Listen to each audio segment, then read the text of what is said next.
मुझे तो आईएएस या आईपीएस अधिकारी ही बनना है। ये मेरी जिद है। बच्चों, आपने अगर ठान लिया है कि आपको बड़ा होकर आईएएस या आईपीएस अधिकारी ही बनना है, तो आपके लिए ये सही समय है कि आप सही विषय का चयन करें कक्षा 10वीं के बाद।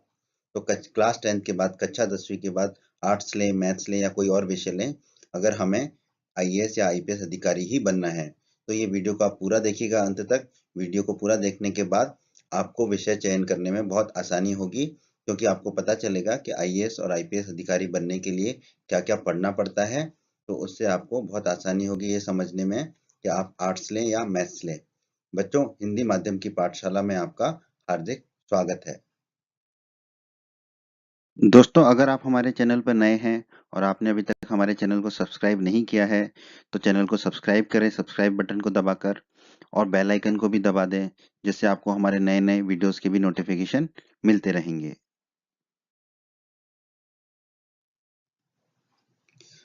प्यारे बच्चों, अगर आपने ठान लिए है, आपकी जिद है कि आपको आईएएस या आईपीएस अधिकारी ही बनना है, तो इस सवाल का जवाब आपको खुद को देना होगा कि आपको आईएएस और आईपीएस अधिकारी क्यों बनना है। वैसे तो आप दे चुके होंगे, परंतु इसका कारण आपको जानना बहुत जरूरी है, क्योंकि तभी आप जो है एक अच्छे आईएएस या आईपीएस अधिकारी बन पाएंगे। तो इसके कई कारण हो सकते हैं। आप देश की सेवा करना चाहते हैं, इसलिए आईएएस या आईपीएस अधिकारी बनना चाहते हैं, या आप गरीब लोगों की मदद करना चाहते हैं, या आप अपने बेहतर भविष्य को बनाना चाहते हैं, इसलिए आईएएस और आईपीएस अधिकारी बनना चाहते हैं, या आप अपने माताजी और पिताजी के सपनों को पूरा करना चाहते हैं। आपके माताजी और पिताजी का सपना है कि उनके बेटा या बेटी जो है वो आईएएस या आईपीएस अधिकारी बने।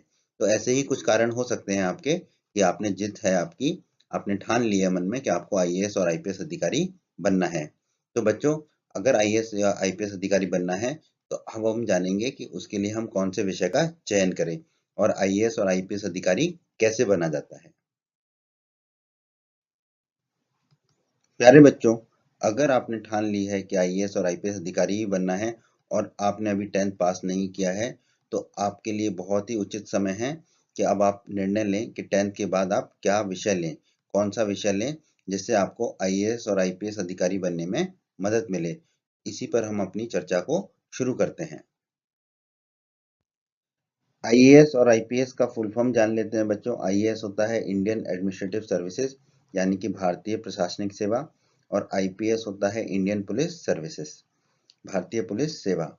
तो बच्चों, आईएएस और आईपीएस की परीक्षा क्या है, कौन इसे कराता है और इसमें क्या क्या पूछा जाता है, सबसे पहले हम ये जानेंगे। तभी हम जान पाएंगे कि हमें कौन सा विषय चयन करना है। तो बच्चों, जो यूपीएससी होता है, union public service commission, Hindi में संघ लोक सेवा आयोग कहते हैं, ये जो है आईएएस और आईपीएस की परीक्षा कराता है। आईएएस और आईपीएस की परीक्षा को हम बोलते हैं सिविल सर्विसेज एग्जामिनेशन या सिविल सेवा परीक्षा। तो अब हम जानेंगे कि सिविल सर्विसेज एग्जामिनेशन जो यूपीएससी कराता है, उस परीक्षा में क्या पूछा जाता है और उसमें कितने चरण होते हैं और उसको हम कैसे पास कर सकते हैं। तो आइए शुरुआत करते हैं कि आईएएस और आईपीएस की परीक्षा है क्या। बच्चों, यूपीएससी की जो परीक्षा होती है उसकी योजना जान लेते हैं कि उसमें कितने चरण होते हैं। यूपीएससी की परीक्षा से यहाँ हमारा संदर्भ है सिविल सर्विसेज एग्जामिनेशन से, जिससे कि आईएएस और आईपीएस बनते हैं। तो सबसे पहले इसमें होती है प्रारंभिक परीक्षा, प्रिलिमिनरी एग्जामिनेशन। ये ऑब्जेक्टिव टाइप 2 पेपर होते हैं इसमें, इसके बारे में हम चर्चा करेंगे अभी। फिर जो इसे पास कर लेते हैं प्रारंभिक परीक्षा को, वो देते हैं प्रधान परीक्षा, यानी कि मेन एग्जामिनेशन। फिर जो मेन एग्जामिनेशन को पास कर लेते हैं, उनको बुलाया जाता है साक्षात्कार परीक्षण के लिए, यानी कि इंटरव्यू के लिए। और जो इंटरव्यू पास कर लेते हैं, फिर वो जाकर बनते हैं आईएएस और आईपीएस अधिकारी। तो अब चर्चा की शुरुआत करते हैं हम प्रारंभिक परीक्षा से। वीडियो को पूरा ध्यान से देखिए बच्चों, क्योंकि अब आपको पता चलेगा कि यूपीएससी की आईएएस और आईपीएस की परीक्षा में क्या पूछा जाता है। तो जो पहली परीक्षा होती है वो होती है प्रारंभिक परीक्षा, जिसे हर कोई दे सकता है जिसने ग्रेजुएशन कर रखा है। तो प्रारंभिक परीक्षा में बच्चों दो वस्तुनिष्ठ प्रश्न पत्र होते हैं, यानी कि दो ऑब्जेक्टिव टाइप पेपर होते हैं।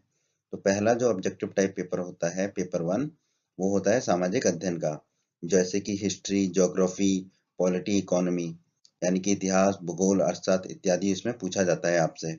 कितने नंबर का होता है ये? 200 मार्क्स का होता है, 200 अंकों का होता है ये पेपर। और जो दूसरा पेपर होता है वो होता है मैथ्स एप्टीट्यूड रीजनिंग का, ठीक है, जो वो 10th के स्टैंडर्ड की पूछी जाती है। जो कक्षा 10 तक आप गणित पढ़ते हो उससे रिलेटेड प्रश्न पूछे जाते हैं पेपर 2 में।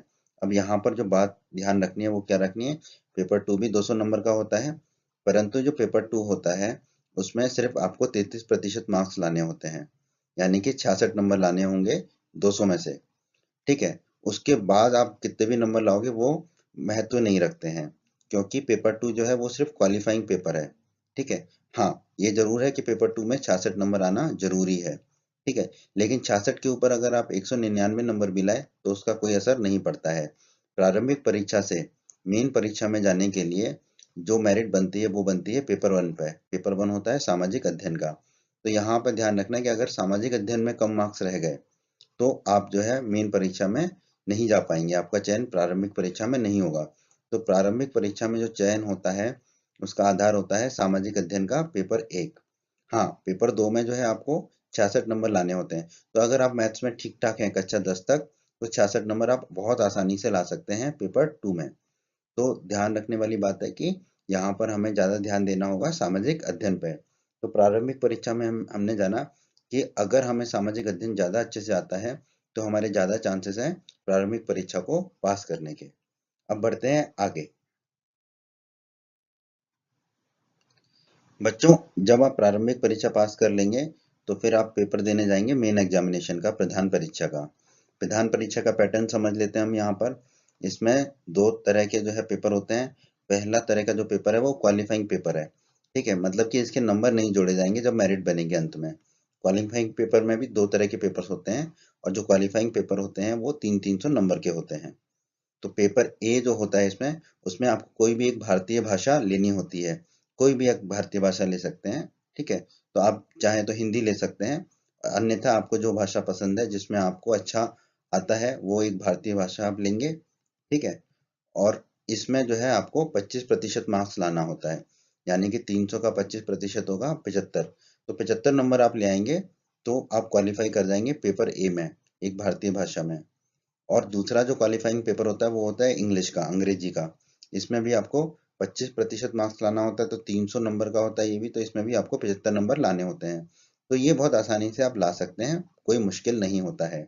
जो आप 10 तक पढ़ते हैं भारतीय भाषा, ठीक है, जैसे अगर आप हिंदी पढ़े हैं और 10 तक अंग्रेजी जो पढ़े हैं तो उसको दोबारा से थोड़ा सा पढ़ के आप 75-75 नंबर बहुत आसानी से ला सकते हैं। तो ये दोनों पेपर होते हैं क्वालिफाइंग पेपर। ठीक है, तो अभी तक जो प्रारंभिक परीक्षा के नंबर थे और ये जो दोनों क्वालिफाइंग पेपर्स हैं इनके नंबर मेरिट लिस्ट में नहीं जुड़ते हैं। तो हम देखते हैं कि कौन से पेपर होते हैं जिनके अंक जो है, नंबर जो है मेरिट लिस्ट में जुड़ेंगे। अब शुरुआत हो रही है बच्चों ऐसे पेपरों की जिनके जो नंबर है वो मेरिट लिस्ट में जुड़ते हैं। तो पेपर्स जिनके मार्क्स फाइनल सिलेक्शन के लिए जोड़े जाएंगे। तो ऐसे बच्चों 7 पेपर होंगे, सभी पेपर 250 नंबर के होते हैं। ठीक है, तो ये मोटा मोटा आप याद रख लीजिए। जो पहला पेपर होता है वो होता है निबंध का। आपको निबंध लिखने को कहा जाता है। ठीक है, तो निबंध लिखने को आपको कहा जाएगा।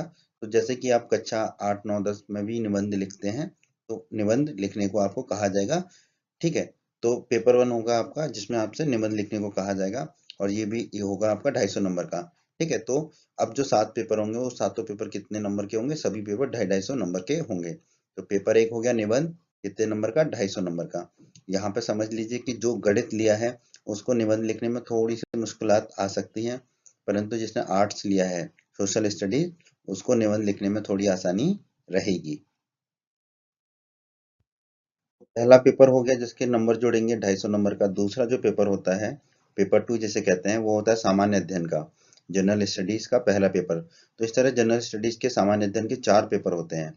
और जनरल स्टडीज क्या होती है, जो आप सोशल स्टडी पढ़ते हो, जो कि 8 सब्जेक्ट लेने पे आप आगे पढ़ोगे।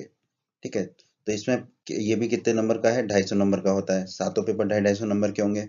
क्या पूछा जाता है इसमें, भारतीय विरासत और संस्कृति, अंग्रेजी में कहें तो इंडियन हेरिटेज एंड कल्चर, ये हम सोशल स्टडीज में पढ़ते हैं। 8 सब्जेक्ट लेने पर पढ़ेंगे हम। विश्व का इतिहास एवं भूगोल और समाज, history and geography of the world and society, तो ये हमें कहाँ पढ़ने को मिलेगा, जब हम सोशल स्टडीज लेंगे, यानी कि आर्ट्स लेंगे कक्षा 10वीं के बाद। तो जो पेपर 1 था उसमें भी हमें मदद मिल रही है आर्ट्स लेने में। पेपर 2 है उसमें भी हमें आर्ट्स लेने पर ही मदद मिल रही है। मैथ से कोई फायदा नहीं हो रहा है पेपर 2 में भी। अब चलते हैं पेपर 3 की तरफ। तो बच्चों पेपर 3 भी 250 नंबर का होगा। पेपर 3 जो है वो क्या है, सामान्य अध्ययन का है, जनरल स्टडीज का 2 नंबर का पेपर। पेपर 3 है पर सामान्य अध्ययन का ये दूसरा पेपर है। ये भी 250 नंबर का है। और यानी कि ये सामान्य अध्ययन का है, इसका मतलब अगर हमने आर्ट्स लिया कक्षा 11 में तो हमें मदद मिलेगी सामान्य अध्ययन के जनरल स्टडीज के पेपर 2 में, यानी कि जो पेपर 3 है हमारा उसको देने में। इसमें क्या क्या पूछा जाता है, शासन व्यवस्था यानी कि गवर्नेंस, ये हम सोशल स्टडीज में ही पढ़ते हैं। संविधान के बारे में, कॉन्स्टिट्यूशन के बारे में। शासन प्रणाली यानी कि पॉलिटी, ये सब किसके, आर्ट्स के पार्ट हैं। सोशल स्टडीज की सामाजिक न्याय यानी कि सोशल जस्टिस। अंतर्राष्ट्रीय संबंध इंटरनेशनल रिलेशंस, तो ये सब जो है हम आर्ट्स में पढ़ते हैं। तो अगर आप आर्ट्स लेंगे तो जो पेपर 3 है या कह लें सामान्य अध्ययन का जो पेपर 2 है उसको करने में आपको बहुत मदद मिलेगी। आ जाते हैं हम मेन परीक्षा के चौथे पेपर पर। इसका नाम है सामान्य अध्ययन का पेपर 3। जनरल स्टडीज है ये भी, पेपर 3 है। तो ये भी हमारा 250 नंबर का होता है, सारे पेपर ही 250 नंबर के हैं। इसमें क्या पूछा जाता है, देखो प्रौद्योगिकी यानी कि टेक्नोलॉजी। हाँ, यहाँ पर कह सकते हैं कि ये मैथ्स जो लेंगे उनको ज्यादा समझ में आएगी टेक्नोलॉजी के बारे में। फिर है आर्थिक विकास, ठीक है, इकोनॉमिक डेवलपमेंट, ये आर्ट्स का पार्ट हो गया। ठीक है, इकोनॉमिक्स हम आर्ट्स में पढ़ते हैं। फिर है जैव विविधता यानी कि बायोडाइवर्सिटी, ये भी आर्ट्स में आ जाएगा या बायोलॉजी लेंगे तो उसमें आ जाएगा। फिर है पर्यावरण यानी कि इन्वायरमेंट, ये भी आर्ट्स का पार्ट है हमारा। सुरक्षा यानी कि सिक्योरिटी, ठीक है, ये भी आर्ट्स में हम पढ़ते हैं। और आपदा प्रबंधन यानी कि डिजास्टर मैनेजमेंट, ये भी आर्ट्स में पढ़ते हैं। तो अगर हमने आर्ट्स लिया तो पेपर 4 में भी हमें बहुत आसानी होगी, पेपर 4 को हल करने में हमें आसानी होगी अगर हम आर्ट्स लेते हैं तो। आ जाते हैं हम मेन एग्जामिनेशन के 5वें पेपर पे। इसका नाम है सामान्य अध्ययन का चौथा पेपर, जनरल स्टडीज 4। ये भी 250 नंबर का है। इसमें क्या पूछा जाता है, नीति शास्त्र यानी कि एथिक्स, फिर सत्यनिष्ठा यानी कि इंटीग्रिटी, और अभिरुचि यानी कि एप्टीट्यूड। ठीक है, तो ये जो पेपर 5 है, सामान्य अध्ययन का जो पेपर 4 है, इसमें जो है आर्ट्स का उतना ज्यादा रोल नहीं है। और मैथ्स अगर आप लेते हैं तो एप्टीट्यूड में फायदा होता है। ठीक है, लेकिन फिर भी आर्ट्स लेने पे जो एथिक्स, इंटीग्रिटी, नीति शास्त्र और सत्यनिष्ठा के बारे में आपको थोड़ा पढ़ने को मिलता है। तो ये पेपर 5 में कह सकते हैं कि ज्यादा फर्क नहीं पड़ता आप आर्ट्स लें या मैथ्स लें। ठीक है, दोनों के लिए ये बैलेंस है। तो बच्चों जो अभी हमने 5 पेपर देखे वो पांचों पेपर तो सबके लिए कॉमन होते हैं, सारे बच्चों को देने होते हैं जो मेन एग्जामिनेशन में बैठते हैं। इसके बाद जो 2 पेपर होते हैं हमारे, वो होते हैं पेपर 6 और पेपर 7। ठीक है, दोनों 250 नंबर के होते हैं। और ये होते हैं हमारे वैकल्पिक विषय, ये विषय का चयन हम खुद करते हैं। ठीक है, आप इसमें गणित ले सकते हैं, आप इसमें जो है फिजिक्स ले सकते हैं, केमिस्ट्री ले सकते हैं, या आपके इंजीनियरिंग का जो है सिविल इंजीनियरिंग ले सकते हैं, आप इसमें इलेक्ट्रिकल ले सकते हैं इंजीनियरिंग। तो ये वैकल्पिक विषय होते हैं, ऑप्शनल सब्जेक्ट होते हैं। तो वैकल्पिक विषय और ऑप्शनल सब्जेक्ट के 2 पेपर होते हैं, पेपर 1 और पेपर 2। दोनों ही पेपर जो है 250 नंबर के होते हैं। तो जो पेपर 6 होता है वो ऑप्शनल सब्जेक्ट जो होता है उसका पेपर 1 कहलाता है और 250 नंबर का होता है। यहाँ पर अगर जैसे आपने आर्ट्स लिया तो आपको सामाजिक अध्ययन में तो फायदा मिलेगा ही मिलेगा, और आप उसी में से कोई एक पेपर वैकल्पिक विषय के रूप में भी ले सकते हैं। हाँ, हालांकि अगर आपका गणित अच्छा है या फिजिक्स अच्छा है या केमिस्ट्री अच्छा है तो आप उसको भी वैकल्पिक विषय के रूप में ले सकते हैं। तो वैकल्पिक विषय के लिए कोई फर्क नहीं पड़ता आपने आर्ट्स लिया है या मैथ्स लिया है या कोई और सब विषय लिया है, आप उन विषयों को अपने वैकल्पिक विषय के रूप में ले सकते हैं। परंतु अगर आप आर्ट्स लेंगे तो आपको वैकल्पिक विषय के साथ साथ जो आपके सामान्य अध्ययन के पेपर हैं और निबंध का पेपर है उसमें बहुत मदद मिलती है। तो बच्चों जो अंतिम पेपर होता है पेपर 7 जो होता है वो भी कितने नंबर का होता है, 250 नंबर का होता है, सारे पेपर 250 नंबर के होते हैं। ये हमारा कहलाता है ऑप्शनल सब्जेक्ट पेपर 2। तो जो भी आपने ऑप्शनल सब्जेक्ट लिया है ये उसका दूसरा पेपर होता है। इस तरह से बच्चों मेन एग्जामिनेशन में जो है जिनके नंबर जोड़े जाते हैं वैसे 7 पेपर होते हैं और सभी पेपर 250 नंबर के होते हैं। कुल पेपर तो 9 होते हैं मेन एग्जामिनेशन में, पर 2 पेपर जो होते हैं वो क्वालिफाइंग नेचर के होते हैं, उनके नंबर मेरिट लिस्ट के लिए जोड़े नहीं जाते हैं। तो बच्चों अब देख लेते हैं कि जो हमारा पेपर 1 था निबंध वो 250 नंबर का था, पेपर 2 सामान्य अध्ययन एक 250 नंबर का, पेपर 3 सामान्य अध्ययन 2 250 नंबर का, पेपर 4 सामान्य अध्ययन 3 250 नंबर का, पेपर 5 सामान्य अध्ययन 4 250 नंबर का, फिर वैकल्पिक विषय का प्रश्न पत्र 1 जो था पेपर 6 वो 250 नंबर का, और पेपर 7 वैकल्पिक विषय प्रश्न पत्र 2 जो था वो भी 250 नंबर का। अगर हम इन सबको जोड़ेंगे तो जो हमारे लिखित परीक्षा का कुल योग है वो कितना आएगा, आप इन सबको जोड़ेंगे तो आपका आएगा 1750। तो जो मेन परीक्षा है उसका कुल योग आता है लिखित परीक्षा का 1750। तो 1750 में से हमें नंबर लाने होते हैं फाइनल लिस्ट में सिलेक्ट होने के लिए। बच्चों जो छात्र जो है मेन परीक्षा को पास करते हैं वही जो है साक्षात्कार परीक्षण यानी कि इंटरव्यू टेस्ट में जा पाते हैं। तो इसको हम साक्षात्कार परीक्षण या इंटरव्यू टेस्ट कहते हैं, या वैसे तो इसको जो यूपीएससी है वो व्यक्तित्व परीक्षण कहती है, पर्सनैलिटी टेस्ट कहती है। यहाँ पे आपके व्यक्तित्व की परीक्षा ली जाती है कि आपका व्यक्तित्व कैसा है, क्या आप आईएएस या आईपीएस अधिकारी बनने के बाद देश की सेवा करेंगे या नहीं, या फिर जब आप पर जिम्मेदारियां होंगी पूरे जिले की, पूरे राज्य की, पूरे देश की, तब आप निर्णय लेने में सक्षम है या नहीं। तो ये है आपके व्यक्तित्व का परीक्षण यानी कि पर्सनैलिटी टेस्ट, और ये है अंतिम भाग जो इस परीक्षा में किया जाता है। ये होता है हमारा 275 मार्क्स का, 275 नंबर का होता है आपका इंटरव्यू। ठीक है, तो मेंस के 1750 नंबर होते हैं और इंटरव्यू के होते हैं 275 नंबर। अब जब इन दोनों के नंबर जोड़ दिए जाते हैं उसके बाद बनती है हमारी फाइनल मेरिट लिस्ट। तो बच्चों यूपीएससी की परीक्षा की योजना में जो लिखित परीक्षा का कुल योग आया था 1750, और व्यक्तित्व परीक्षण यानी कि इंटरव्यू का आया है 275 नंबर। तो जो पूरे नंबर होते हैं कुल योग अगर हम इनका करेंगे तो आएगा 2025 नंबर। तो 2025 नंबर में से जो है मेरिट लिस्ट बनती है। आप देखेंगे जो इंटरव्यू है वो तो आपने जो वैकल्पिक विषय लिया होगा उसमें से प्रश्न पूछे जाते हैं और जनरल स्टडीज के प्रश्न पूछे जाते हैं। और आपने लिखित परीक्षा में देखा होगा कि जो आपके शुरू के 5 पेपर हैं जिनके नंबर जोड़े जाते हैं वो 5 पेपर जो है वो सामान्य अध्ययन पर ही आधारित है, यानी कि आर्ट्स पर ही आधारित है। अगर हमें 10th के बाद लेना है तो आर्ट्स अगर हम लेंगे तो 5 पेपर यानी कि 1250 नंबर जो 1750 में से हैं उसमें हमें मदद मिलेगी, और उसी में से कोई एक विषय लेकर हम वैकल्पिक विषय भी ले सकते हैं। तो पूरे 1750 नंबर जो है हम टारगेट कर सकते हैं। और आपको एक बात बता दें यहाँ पर कि जब आप इंटरव्यू में जाते हैं और अगर आपने आर्ट्स लिया है तो इंटरव्यू भी अच्छा जाने के चांस आपके ज़्यादा होते हैं। ठीक है, तो यहाँ पर आप समझ गए होंगे कि आपको क्या लेना चाहिए अगर आपको आईएएस या आईपीएस अधिकारी बनना है। आपको और फायदे बताता हूँ मैं आगे कि आपको आर्ट्स लेने के क्या फायदे हैं। बच्चों आईएएस या आईपीएस का जो सफर है वो आप शुरुआत करते हैं कक्षा 10 से, क्लास 10 से। आईएएस और आईपीएस बनने का जो रास्ता है वो क्लास 10 से आप शुरू करते हैं, क्योंकि आप एक विषय का चयन करते हैं और वो विषय लेकर आप आगे बढ़ते हैं। तो आप कोई भी विषय लें, पहले आप 11th में जाएंगे, फिर आप 12th में जाएंगे, यानी कि 11वीं में जाएंगे, फिर 12वीं में जाएंगे, वो सभी बच्चों के लिए कॉमन है। फिर जब आप 12वीं में आ जाते हैं, 12वीं पास कर लेते हैं, उसके बाद आपको यूपीएससी की सिविल सर्विसेज परीक्षा आईएएस और आईपीएस की देने के लिए आपके पास डिग्री होना चाहिए, ग्रेजुएशन होना चाहिए। ठीक है, अब यहाँ पर एक पेज है, ग्रेजुएशन जो चाहिए, तो अगर आपने आर्ट्स लिया है तो आप 3 साल में ग्रेजुएट हो जाते हैं, 3 साल में आपको डिग्री मिल जाती है, आप बीए कर लेते हैं। परंतु अगर आपने मैथ्स लिया है और आप इंजीनियरिंग करने चले गए हैं तो आपको 4 साल लगते हैं।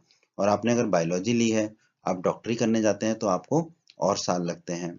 तो बच्चों यहाँ पर आप देखेंगे तो आर्ट्स लेने पर सबसे जल्दी आप ग्रेजुएट हो जाते हैं। हालांकि मैथ्स लेकर भी आप बीएससी करके 3 साल में ग्रेजुएट हो सकते हैं।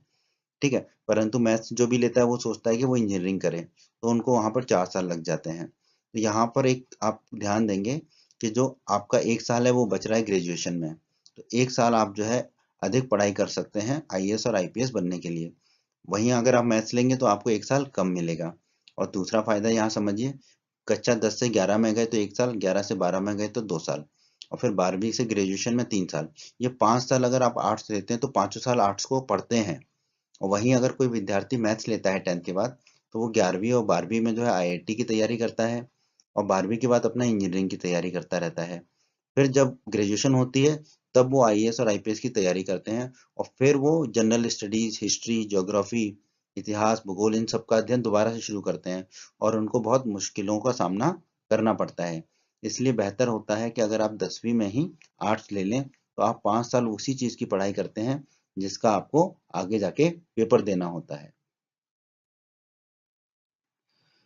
तो बच्चों आप समझ गए होंगे कि मेरा मत तो ये है कि अगर आप कक्षा 10 में हैं और आपने ठान लिया है कि आपको आईएएस या आईपीएस ही बनना है, तो आप आर्ट्स लें, मैथ्स ना लें। ठीक है, ये एक भ्रम है कि जितने भी इंटेलिजेंट बच्चे होते हैं वो मैथ्स लेते हैं। ऐसा कुछ भी नहीं है। आर्ट्स लें जिससे आप आसानी से आईएएस और आईपीएस का एग्जाम निकाल पाएं, क्योंकि आपने ठान लिया है कि आपको आईएएस या आईपीएस ही बनना है, तो जो आसान रास्ता है वो आपको आर्ट्स से होकर ही जाता है। ये इस वीडियो को देखने के बाद आपको समझ में आ गया होगा। और बच्चों, अगर आपको फिर भी मैथ्स पसंद है तो आप मैथ्स ले सकते हैं, परंतु मेरी सलाह है कि आप आर्ट्स लेंगे तो आपका रास्ता आसान होगा आईएएस और आईपीएस बनने का।